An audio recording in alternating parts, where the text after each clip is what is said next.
So கல்லூரியிலையுமே ஒரு 500 பேர் படிச்சுட்டு இருக்காங்க, ஒரு புதுசாக 100 பேர் வர்றாங்க.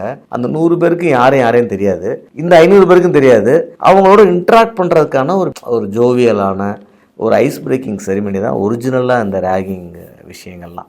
காலப்போக்கில் நிறைய மர்டர்ஸு, நிறைய ரொம்ப ஒரு ஒஸ்டான ஒரு ஹார்ஸ் எக்ஸ்பீரியன்ஸ்லாம் வந்ததுனால இது ஒரு மெனன்ஸாக மாறுச்சு. இப்போ கவர்மெண்ட்ஸில் நிறைய டெசிஷன் எடுக்க ஆரம்பித்தாங்க, ரொம்ப கண்ட்ரோல் பண்ண ஆரம்பித்தாங்க. ஸோ அதில் கண்டிப்பாக அந்த ஐஸ் பிரேக்கிங் செரிமனியோ இல்லை அதில் இருக்கிற ஒரு உள்ளார்ந்த ஒரு நட்புகள் உருவாகிறதோ கெட்டு போனாலும், இன்னொரு பக்கம் ஒரு மர்டர் அளவுக்கு உங்களுக்கு தெரியும், அண்ணாமலை யூனிவர்சிட்டியில் ஒரு மர்டர் ஆச்சு.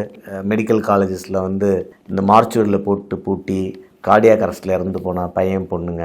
இன்ஜினியரிங் காலேஜில் இந்த எலக்ட்ரிக் வயரில் பிஸ் பண்ண சொல்லி டார்ச்சர் பண்ணுறது, நியூடாக ஓட சொல்கிறது, இந்த மாதிரி நிறைய விஷயங்கள்லாம் ஒரு ஓவர் நெகட்டிவாக போய் ஒரு கல்லூரியில் விளையாட்டுத்தனத்தை தாண்டி ஒரு வில்லத்தனத்தில் கொண்டு போய் விட்டதோட விளைவு தான் இன்றைக்கி இதில் ஏகப்பட்ட ரெகுலேஷன்ஸ் அரசாங்கம் கொண்டு வந்துட்டாங்க.